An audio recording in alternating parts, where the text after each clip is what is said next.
अच्छा बेटा, question number 7 और क्वेश्चन नंबर 7 में कह रहे हैं find index of nilpotent matrix. आपके पास एक निलपोटेंट मैट्रिक्स गिवन है और आपने बताना है इसका इंडेक्स क्या होगा। ठीक है, और हमें पता है कि हम किस तरह से इसको निलपोटेंट मैट्रिक्स हम फाइंड कर रहे होते हैं। तो निलपोटेंट मैट्रिक्स क्या होता है कि आप उसको इटसेल्फ मल्टीप्लाई करते रहते हैं और कितनी बार मल्टीप्लाई करने के बाद उसके तमाम एलिमेंट ज़ीरो हो जाते हैं। सही है, तो वो चीज़ हम चेक कर रहे होते हैं। तो इसमें सबसे पहले तो भाई अगर आपके पास ए गिवन है और मैं फॉर एग्जांपल सबसे पहले तो ए स्क्वायर निकालूंगा। ए स्क्वायर अगर मैं निकालता हूँ तो मैं ए को दो बार लिखूंगा, 1 -1 1, फिर -3 3 -3 -4 4 -4। ठीक है, अच्छा सॉरी, इसको आप पहले ऐसे लिख लें। ए स्क्वायर का मतलब क्या है? ए स्क्वायर का मतलब है ए इंटू ए। ठीक है, सो मैट्रिक्स ए लिख लेते हैं। ए इज 1 -1 1 -3 3 -3 -4 4 -4। ठीक है, इसी को दोबारा लिखेंगे, a इंटू ए है, दोबारा इसको लिखें 1 -1 1 -3 3 -3 -4 4 -4। ठीक है, अब हम इसको मल्टीप्लाई करेंगे और मल्टीप्लाई हम किस तरीके से करेंगे? हम फर्स्ट रॉ को फर्स्ट कॉलम से मल्टीप्लाई करेंगे सबसे पहले, और इससे आपको पहला एलिमेंट मिलेगा फर्स्ट रॉ का। तो भाई ये हमें क्या मिल रहा है? 1 1s are 1 plus -3 into -1 is 3 plus -4 times of 1 is -4। ठीक है, तो ये फर्स्ट एलिमेंट मिल गया जब आपने फर्स्ट रॉ को फर्स्ट कॉलम से मल्टीप्लाई किया। अब फर्स्ट रॉ को फर्स्ट कॉलम से मल्टीप्लाई किया, फर्स्ट रॉ को सेकेंड कॉलम से मल्टीप्लाई करेंगे और ये मल्टीप्लिकेशन में बिल्कुल उसी तरीके से होगी। फर्स्ट एलिमेंट को फर्स्ट एलिमेंट से मल्टीप्लाई करेंगे तो 1 -3s are -3 -3 times of 3 is -9 and -4 times of -3 is 12। ठीक है, तो फर्स्ट रॉ को आपने फर्स्ट कॉलम से ही मल्टीप्लाई कर दिया और सेकेंड कॉलम से ही मल्टीप्लाई कर दिया। ठीक है, अब इसको हम थर्ड कॉलम से मल्टीप्लाई करेंगे। थर्ड कॉलम से मल्टीप्लाई कर रहे हैं, सो अगेन वही फर्स्ट एलिमेंट को फर्स्ट एलिमेंट से मल्टीप्लाई करें तो 1 -4s are -4, then plus -3 times of 4 is -12, then -4 times of -4 is 16। ठीक है, ये आपने फर्स्ट रॉ को फर्स्ट कॉलम से मल्टीप्लाई कर दिया। ठीक है, अब इसी तरीके से आप सेकेंड रॉ को भी फर्स्ट कॉलम से मल्टीप्लाई करेंगे। ठीक है, फर्स्ट कॉलम से मल्टीप्लाई करें, अगेन फर्स्ट एलिमेंट को फर्स्ट एलिमेंट से, -1 -3 4। ठीक है, सेकेंड कॉलम से मल्टीप्लाई करेंगे 3 9 -12। ठीक है, थर्ड कॉलम से मल्टीप्लाई करेंगे 4 12 -16। ठीक है, ये सेकेंड रॉ मिल गया आपको। अब सेकेंड रॉ को आपने तीनों कॉलम से मल्टीप्लाई कर दिया तो अब सेकेंड रॉ का भी काम खत्म। अब थर्ड रॉ पर आ जाते हैं और थर्ड रॉ को भी इसी तरीके से तीनों कॉलम से मल्टीप्लाई करेंगे। सो 1 3 -4। ठीक है, फिर उसके बाद -3 -9 12 -4 -12 16। ठीक है, अब कैलकुलेटर उठाएं और सबको प्लस कर दें। So a square equals to calculator उठाएं, इसको ऐड कर दें, क्या आ रहा है 0। कैलकुलेटर उठाएं, इसको भी ऐड कर दें 0, बल्कि ये लिख लें, फिर ये वाला लिख लें, ये क्या आ रहा है भाई 0 आ रहा है, ये भी 0 आ रहा है, ये भी 0 आ रहा है, ये भी 0 आ रहा है, ये भी 0 आ रहा है,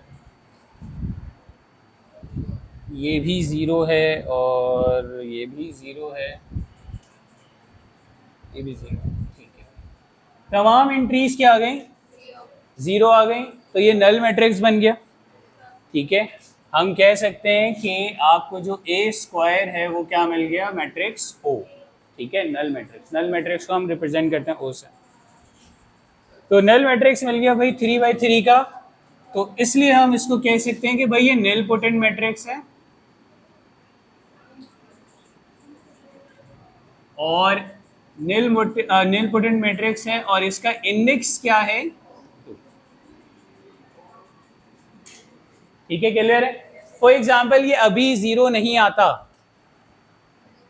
ये नल मैट्रिक्स नहीं बनता, तो मैं क्या करता, मैं इसको दोबारा ए से मल्टीप्लाई करता। सही है, जो भी यहाँ पे मैट्रिक्स बनता मैं उसको किससे मल्टीप्लाई करता, दोबारा ए मैट्रिक्स से। ठीक है, अगर वो नल मैट्रिक्स मिल जाता तो मैं कहता कि इंडेक्स 3 है, नहीं मिलता तो दोबारा मल्टीप्लाई करता। ठीक है, क्वेश्चन नंबर 8 में हम डिस्कस कर रहे हैं पीरियोडिक मैट्रिक्स, और उसके पीरियड फाइंड कर रहे हैं।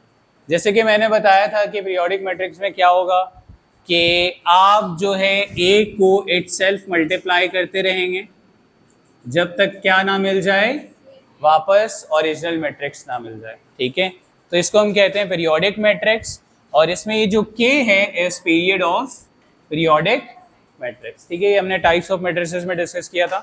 तो इसमें भी आप क्या करेंगे, मैट्रिक्स को इटसेल्फ मल्टीप्लाई करेंगे।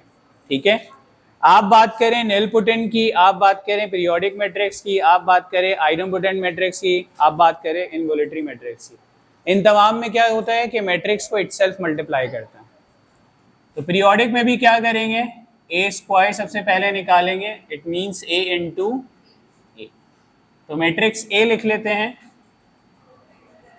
मैट्रिक्स ए है 1 -3 2 -2 2 0 -6 9 -3। इसको इटसेल्फ मल्टीप्लाई कर रहे हैं, सो 1 -3 2 -2 2 0 -6 9 -3। ठीक है, अगेन काम वही होगा, मल्टीप्लिकेशन में हम क्या करते हैं भाई, rows into columns. First row को फर्स्ट कॉलम से मल्टीप्लाई करेंगे, फर्स्ट एंट्री मिलेगा 1 6 -12। ठीक है भाई, फिर इसको हम सेकेंड कॉलम से मल्टीप्लाई करेंगे, -2 -4 0। ठीक है, फिर इसको हम थर्ड कॉलम से मल्टीप्लाई करेंगे, फर्स्ट रो को थर्ड कॉलम से मल्टीप्लाई करेंगे, सो -6 -18 +18। ठीक है भाई, अब आ जाते हैं, फर्स्ट रो को मैंने तीनों कॉलम से मल्टीप्लाई कर दिया, अब सेकेंड रो पर आ जाएंगे, इस सेकेंड रो को भी तीनों कॉलम से मल्टीप्लाई करेंगे। तो फर्स्ट एंट्री मेरे पास आ जाएगी -3 -6 18 6 4 0। Sorry, 18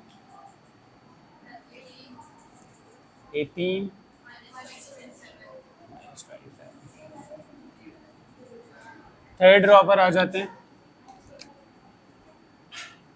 थर्ड रो को जब सबसे मल्टीप्लाई करेंगे, अब थर्ड रो में यहाँ पे भी लिखेंगे 2 0 -6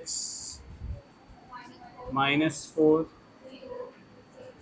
0 0 -12 0 9। ठीक है, अब जल्दी से कैलकुलेटर में इसको ऐड कर लें। फर्स्ट कॉलम की इंक्रीज बता रहा हूँ तो आ रही है भाई ए स्क्वायर। फर्स्ट कॉलम की इंक्रीज क्या आ रही है? -6 -6 9। हाँ, -6 9 -4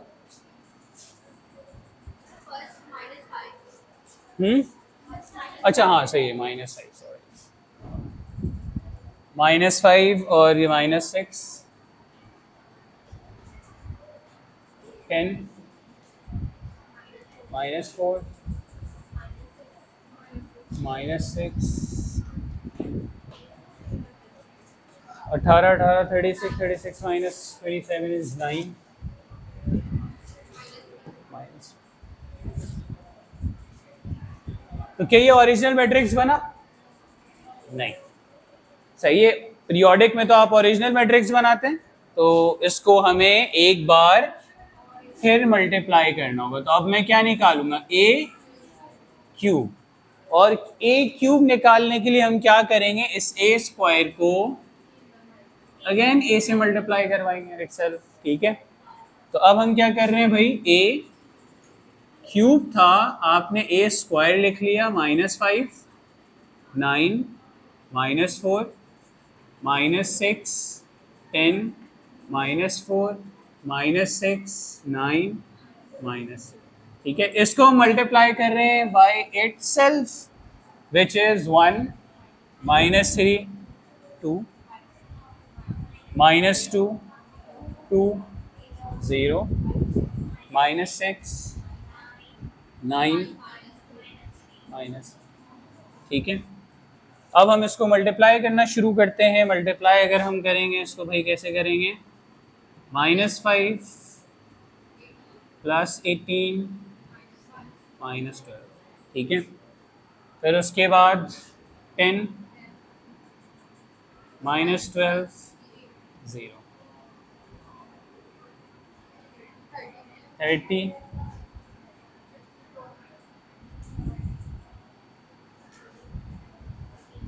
सॉरी क्या था ये है ना माइनस, ये हाँ सही है, -54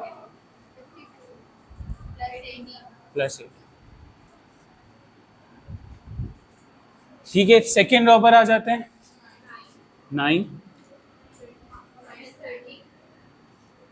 -30 + ठीक है, -18 + 20 0 -54 + 90 -27। थर्ड रो पर आ जाते हैं। -4 + 12 -6 8 -8 0 24 -36 + अब कैलकुलेटर से इन तमाम वैल्यूज को जरा ऐड करके बताएं।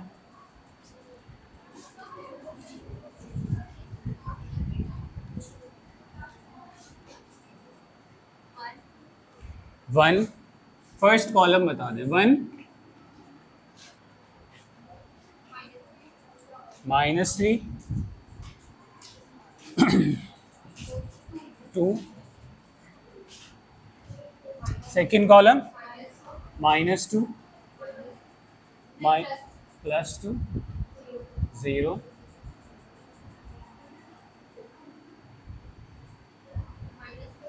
-6 9 -3 सही है। क्या अब ये ओरिजिनल मैट्रिक्स बन गया? ए क्यूब पर ये ओरिजिनल मैट्रिक्स बन रहा है। तो आप कह सकते हैं कि ए क्यूब मीन्स के आप इसको लिख सकते हैं ए स्क्वायर प्लस 1। सही है, 2 बार जब आपने इसको इटसेल्फ मल्टीप्लाई किया तो आपको ओरिजिनल मैट्रिक्स मिल गया। सो इसका पीरियड हम क्या मेंशन करते हैं? तो पीरियड इज, क्लियर है? इसमें कोई कंफ्यूजन? क्वेश्चन नंबर 9 में पूछ रहे हैं which of the following is idempotent और इनवोल्यूटरी मैट्रिक्स। ठीक है, आपसे पूछ रहे हैं जो मैट्रिक्स गिवन है वो आइडमपोटेंट है या इनवोल्यूटरी है, वो कैसे हमें पता चलेगा? तो अगर हमने ए स्क्वायर निकाला, इसमें ए स्क्वायर तक का मामला है, ए क्यूब या ए पावर 4 नहीं, ए स्क्वायर तक होता है। ठीक है, ए स्क्वायर निकाला, अगर सेम मैट्रिक्स मिल गया, वही आ गया, तो उसको हम कहते हैं आइडमपोटेंट। और ए स्क्वायर निकाला और आई अगर आइडेंटिटी मैट्रिक्स मिल जाता है तो हम कहते हैं कि ये इनवोल्यूटरी मैट्रिक्स है। ठीक है, तो करना यही है, आपने ए को इटसेल्फ मल्टीप्लाई करना और एक ही बार मल्टीप्लाई करना है। ठीक है, तो यहाँ पर हम ए स्क्वायर कैसे निकालेंगे? तो हमें पता है A square is equals to A into A square. अब यहाँ पे आपने मैट्रिक्स लिख लिया, -1 1 -1 2 -2 2 4 -4 4। ठीक है, इसको हम इटसेल्फ मल्टीप्लाई कर रहे हैं, -1 1 -1 2 -2 2 4 -4 4। ठीक है, मल्टीप्लिकेशन का तरीकाकार वही है, फर्स्ट रॉ को फर्स्ट कॉलम से मल्टीप्लाई किया, फर्स्ट रॉ को फर्स्ट कॉलम से मल्टीप्लाई कर रहे हैं, तो किस तरह से लिख रहे हैं? 1 2 -4। ठीक है, अब सेकेंड रो पर फर्स्ट रो को सेकेंड कॉलम से मल्टीप्लाई करेंगे, तो इसको जब मल्टीप्लाई कर रहे हैं तो -2 -4 8। ठीक है, फिर इसको थर्ड कॉलम से मल्टीप्लाई करेंगे, थर्ड कॉलम से मल्टीप्लाई कर रहे हैं, -4 -8 16। फर्स्ट रो को हमने तीनों कॉलम से मल्टीप्लाई कर दिया। अब सेकेंड रो पर आ जाते हैं, तो इधर भी सेकेंड रो पर आ जाएंगे। सो माइनस का 1 माइनस का 2 एंड 4 2 4 माइनस 4 8 -16। ठीक है, सेकेंड रो को भी आपने तीनों कॉलम से मल्टीप्लाई कर दिया। अब हम क्या करेंगे? थर्ड रो को तीनों कॉलम से मल्टीप्लाई करेंगे। सो नाउ 1 2 -2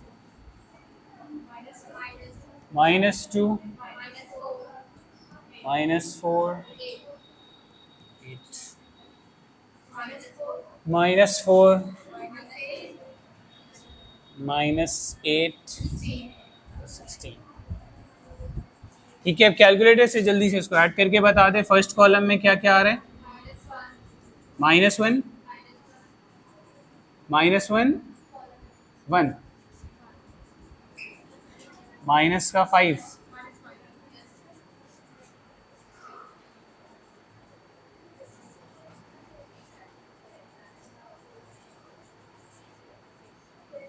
ठीक है, फिर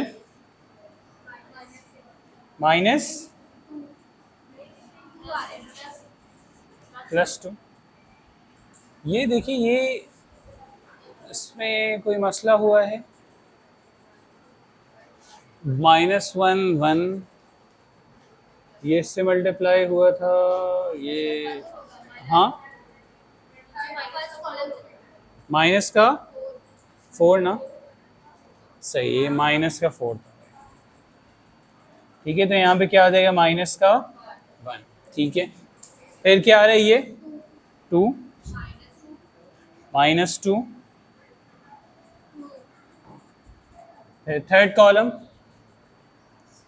4 4, ठीक है, -4 तो क्या हुआ, ए स्क्वायर इक्वल्स टू क्या हमें मिल गया, ए, सही है।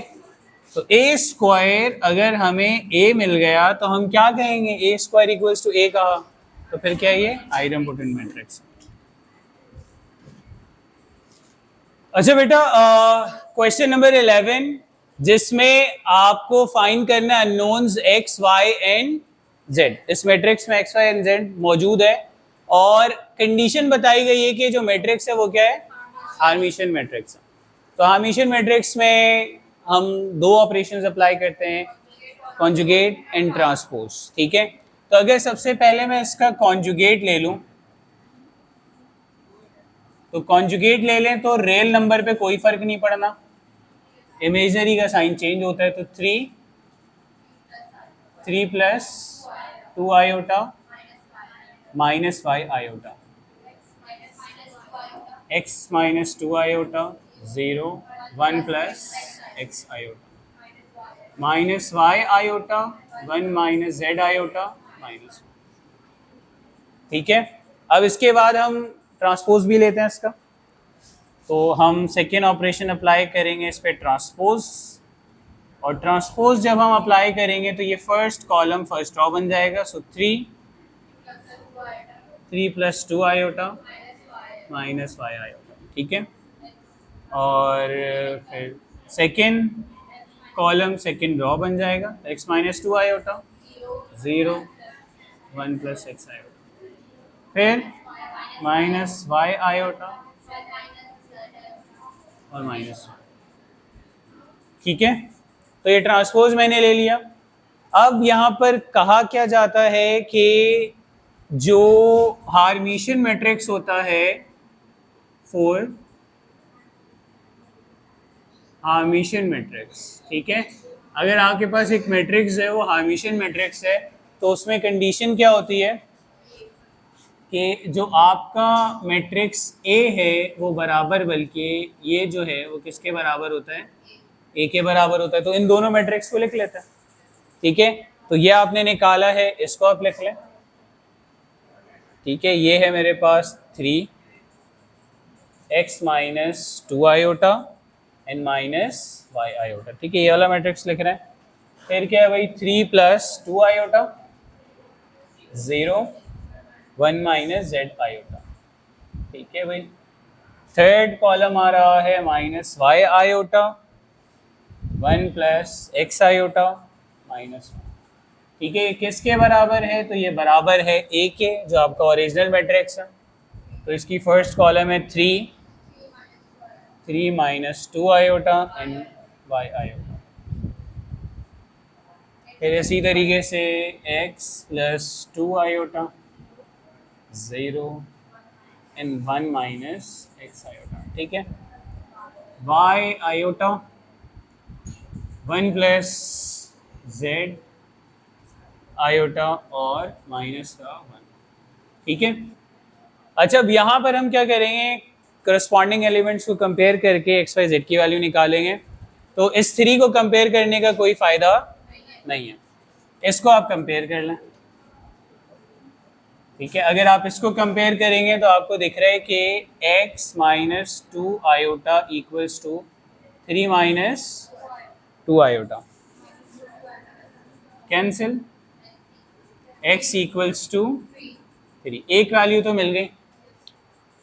अब यहाँ पे कंपेयर कर लें, minus y iota equals to y iota, ठीक है। तो अगर मैं इसको कंपेयर करता हूँ, minus y iota equals to y iota, इसको इधर शिफ्ट कर दें, minus y iota equals to 0 minus 2y iota equals to 0। आपको क्या निकालना है, y की वैल्यू चाहिए, आप आयोटा और 2 दोनों तरफ ले जाके डिवाइड कर दें, 0 डिवाइडेड बाय माइनस का 2 आयोटा, तो y क्या मिल गया, 0, ठीक है। x और y दोनों मिल गए। फिर इसके बाद हमें क्या निकालना है, z चाहिए, तो अब इससे तो कोई फायदा नहीं है, x मिलेगा, ये कंपेयर कर लेता है, ठीक है। इसको कंपेयर कर लें, तो यहां पर अब हम क्या कर सकते हैं, one minus Z iota equals to one minus X iota, one से one cancel, Z iota X iota, iota से आयोटा कैंसिल, माइनस से minus cancel, Z equals to X, और एक्स की वैल्यू थी 3। ठीक है, एक्स वाई और Z की वैल्यूज मिल गई। क्लियर है, इसमें कोई कंफ्यूजन? तो इसके जो रिमेनिंग पार्ट हैं, part 2 and part 3, I hope वो हो जाएंगे। अच्छा, अब ये देख लें, सुन लें, क्वेश्चन नंबर 11 का पार्ट 2 और पार्ट 3 बिल्कुल इसी तरीके से करना है, हार्मिशन मैट्रिक्स है। क्वेश्चन नंबर 12 देखेंगे तो क्वेश्चन नंबर 12 में कह रहे हैं find the values of F G and H. सही है, एफ जी और एच की वैल्यूज निकालनी है। और लिखा हुआ है कि भाई ये जो मैट्रिक्स है, पहली क्या कंडीशन गिवन है, सिमेट्रिक्स मैट्रिक्स है, तो आपको पता है सिमेट्रिक में आप क्या करेंगे, ए ट्रांसपोज इक्वल्स टू ए, और उन दोनों को बिल्कुल इसी तरीके से इक्वेट करके आप वैल्यूज निकाल लेंगे एफ जी और एच की। सही है, लेकिन सिर्फ फर्स्ट पार्ट में सिमेट्रिक कह रहे हैं, फिर दूसरा पार्ट भी है इसका, upper triangular. Upper triangular means के नीचे जीरोज हैं। सही है, मेन डायगोनल, ऊपर की कोई कंडीशन अप्लाई नहीं कर सकते, मेन डायगोनल के जो नीचे एलिमेंट्स होंगे उनको आप जीरो से इक्वेट कर देंगे। लाइक अगर आप मैट्रिक्स ए देखें, उसमें क्या करेंगे, ऊपर का एलिमेंट नहीं, आप जो आपके पास मेन डायगोनल के नीचे एलिमेंट है कौन कौन सा है, जी माइनस 3 है, उसको जीरो से इक्वेट कराएंगे, एफ प्लस 1 है, उसको जीरो से इक्वेट कराएंगे, 2 माइनस एच है, उसको जीरो से इक्वेट कराएंगे। ठीक है, सिमिलरली बी में भी ऐसे ही काम करना। तो ये सारे हो जाएंगे सवालात। ठीक है, इसको अगर ये नहीं होते तो फिर हम कल डिस्कस करेंगे, अदरवाइज फिर हम अपनी अगली एक्सरसाइज पर आएंगे। ठीक है।